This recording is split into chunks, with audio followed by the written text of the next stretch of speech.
sodaatteen bideelleen kadhachuu. Xinnummaa maqaate mana keessa fideessan sha'uun dadhabame yoon fayyi ta'e natti fidan eeggatti natti fidan naannoo fidee kadhachiisu fidee kana kadhadhaa. Nageessu. Yeroo fuulaan waamanis muuxannoo. Adagamu?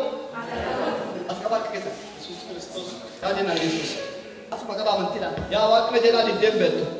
Akka si barbaadaa jira kuna magaalaa Naqamteeti.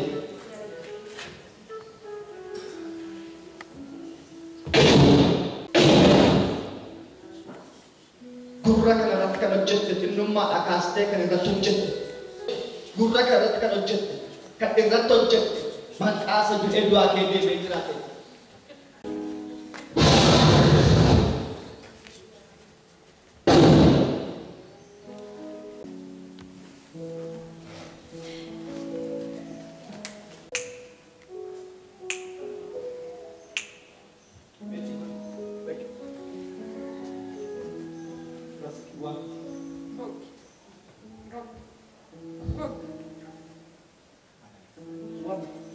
Yes!